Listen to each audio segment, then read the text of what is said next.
नमस्कार, मैं नितिन कुमार राधे कृष्णा के इस अंक के में एक बार फिर से आपका स्वागत है। सूरदास जी के बारे में जो मैंने आधुनिक इस समय कलिकाल में जो सूरदास जी के बारे में मैंने बताया, मैंने भागवत महापुराण में भी सूरदास के बारे में पढ़ा है। तो उसमें भागवत महापुराण में एक कथा आई है। जब भगवान श्री कृष्ण शैशवावस्था में होते हैं, वो जब घुटरुन मतलब घुटनों पर चलते हैं, छोटे उम्र में रहते हैं, भगवान मतलब शिशु अवस्था में रहते हैं, तो उस समय की एक घटना है। उस समय की एक घटना है। गर्गाचार्य जी जो कि श्री कृष्ण के मामा अर्थात कंस के कुल पुरोहित थे, वो दिव्य ज्ञाता थे, दिव्य दृष्टि के ज्ञाता थे, और उन्होंने ही ज्योतिषाचार्य की रचना की थी। तो उस काल में भी श्रीमद् भागवत महापुराण में ऐसा लिखते हैं कि उस काल में भी सूरदास थे, और सूरदास जी घूमते घूमते वो उस काल में भी श्री कृष्ण की मतलब कि श्री कृष्ण की उस काल में भी भक्ति किया करते थे सूरदास जी। तो सूरदास जी घूमते घूमते श्री गर्गाचार्य जी के आश्रम पहुँचे, तो वो हमेशा कुछ ना कुछ गुनगुनाते हुए जा रहे थे। तो मैंने जो सूरदास जी के बारे में जिस दिन ये वीडियो आरंभ किया था, उस दिन मैंने जो 4 पंक्तियाँ आपको गा के सुनाई थी, तो वही भजन गाते हुए सूरदास जी जा रहे थे, आश्रम के निकट से जा रहे थे। तो गर्गाचार्य जी के शिष्य आके बताते हैं कि एक सूरदास मतलब वो कहते हैं कि एक अंधा व्यक्ति गिरते पड़ते कृष्ण नाम के बालक का मतलब कि भजन करते हुए जा रहा है, श्री कृष्ण का भजन करते हुए जा रहे हैं। तो इस पर गर्गाचार्य जी कहते हैं कि उन्हें बुलाओ और आप मेरे पास निकट बिठाओ। वो कोई साधारण व्यक्ति नहीं है, वो श्री कृष्ण के बड़े भक्त हैं, वो गोलोकवासी श्री कृष्ण के बड़े भक्त हैं। उन्हें बुलाओ, मेरे पास बुलाओ, वो मुझसे ही मिलने आ रहे हैं। तो उनके 2 शिष्य जाते हैं और सूरदास जी से निवेदन करते हैं कि आपको गुरुदेव बुला रहे हैं। वो कहते हैं गर्गाचार्य जी जो हमारे गुरुदेव हैं वो आपको बुला रहे हैं। तो सूरदास जी कहते हैं ये तो बड़े भाग्य की बात है कि इतने बड़े महर्षि मुझे बुला रहे हैं, चलिए। तो उस समय भी सूरदास जी उनके पास जाते हैं, उनको प्रणाम करते हैं। तो वो बगल के में आसन पर बिठाते हैं उनको, और शिष्य सब चले जाते हैं। तो गर्गाचार्य जी से सूरदास जी कहते हैं बड़ी मिन्नत, मतलब कि वो तो ऊपर वाले की कृपा है, श्री कृष्ण की कृपा है कि आज आपके दर्शन हो, मतलब आपको मैं देख पाया, आप क्षमा कीजिए, मतलब आपके पास आया। मैं आपसे बहुत दिनों मतलब कि बहुत सालों से आपसे मिलना चाहता था, कुछ प्रश्न है, और मैंने सुना है कि आप ज्योतिष के बड़े आचार्य हैं और आप हमारे प्रश्नों के उत्तर दे सकते हैं। तो वो कहते हैं कि हाँ अवश्य मैं आपके प्रश्नों का उत्तर दे सकता हूँ।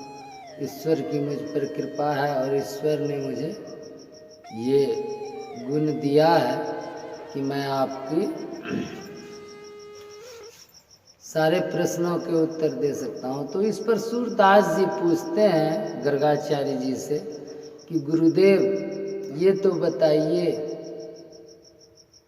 कि अभी मैं मतलब कि सुनता हूँ वो गोलोकवासी श्री कृष्ण भगवान इस संसार में अवतरित हुए हैं, उनकी छवि बड़ी मनोहर है, मैं दूसरों के मुख से सुनता हूँ। मेरी भी इच्छा होती थी कि एक बार उनके बाल स्वरूप के मैं दर्शन करता, मैं उन्हें देखता कि वो कैसे लगते हैं देखने में। क्या मैंने जो कल्पना किया है अपनी कल्पना में जो मैंने उन्हें देखा, क्या उससे वो भिन्न है कि वैसे? तो इस पर गर्गाचार्य जी कहते हैं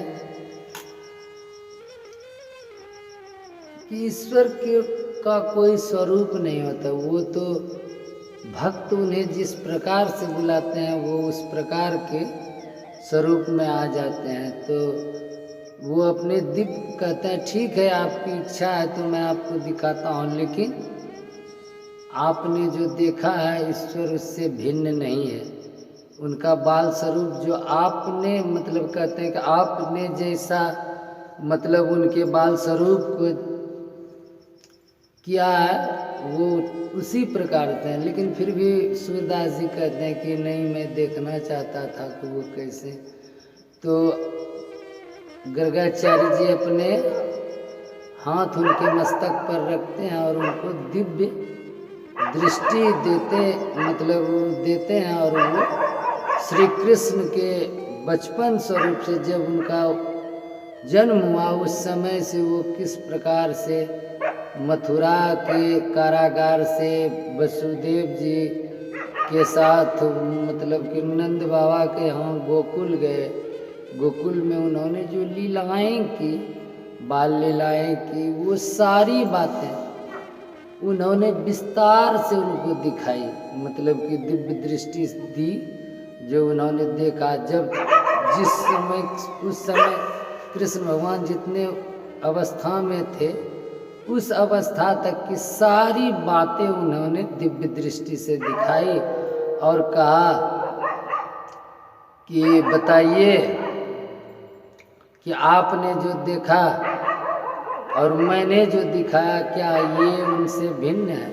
तो सूरदास जी कहते हैं कि नहीं प्रभु, जो आपने दिखाया मेरी कल्पना लगभग मतलब उनका कहने का है कि वो दोनों एक ही तरह से के हैं।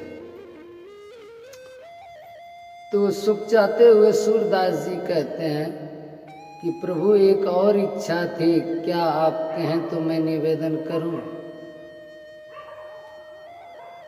तो इस पर गर्गाचार्य जी कहते हैं ठीक है आप जो पूछना चाहते हैं पूछे। मैंने तो आपको पहले ही कहा था कि आपको जो भी मुझसे पूछना है आप पूछ लीजिए, मैं आपके सारे प्रश्नों का उत्तर दूंगा। तो वो कहते हैं कि प्रभु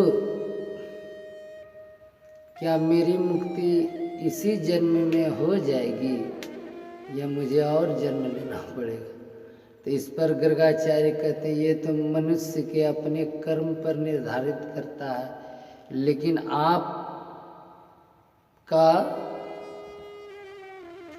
आपको फिर से जन्म लेना पड़ेगा। आपका अगला जन्म जो होगा वो आज से मतलब 5000 साल बाद जब कलयुग प्रारंभ होगा ना, तो कलयुग में भी आपका फिर से जन्म होगा और उस जन्म में भी आप अंधे रहेंगे, अंधे ही पैदा होंगे।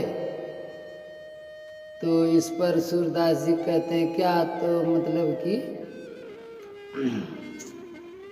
तो क्या उस जन्म में मुझ पर प्रभु की कृपा नहीं रहेगी? वो कहते हैं प्रभु की कृपा आप पर उस जन्म में भी रहेगी और उस जन्म में भी आपको भगवान श्री कृष्ण के बाल स्वरूप का जिस प्रकार से अभी आपको ज्ञान है, जिस उस समय जब आप मतलब कलयुग में आपका जन्म होगा, आपका जन्म फिर ब्राह्मण के ही घर होगा, तो आपका उस जन्म में भी आप इसी प्रकार से श्री कृष्ण की भक्ति करेंगे और उसी जन्म में आपको श्री कृष्ण की भक्ति के द्वारा आपको मोक्ष की प्राप्ति होगी और आप गोलोक धाम श्री कृष्ण के ही धाम चले जाएंगे। तो ये भागवत महापुराण में वर्णित सूरदास जी की कथा थी जो मैंने पढ़ी थी, वो आपको मैंने बताई। और अगले 2 वीडियो में जो मैंने आपको सूरदास जी के बारे में बताया था वो तो आधुनिक काल मतलब इस भौतिक युग की कथाएं हैं, मतलब कहानी है जो कि रचनाएं थी, वो मैंने आपको बताई। और ये मैंने भागवत महापुराण में जो वर्णित है उसके बारे में सूरदास जी के बारे में बताया। तो आज के वीडियो में इतना ही। मैं चाहूँगा कि आप हमारे वीडियो को लाइक करें, शेयर करें और ज़्यादा से ज़्यादा शेयर करें, ताकि आपका लाइक से हमारा उत्साह बढ़ता है और मैं इसी तरह शोध करके आपको तरह तरह के वीडियो दिखाता रहूं।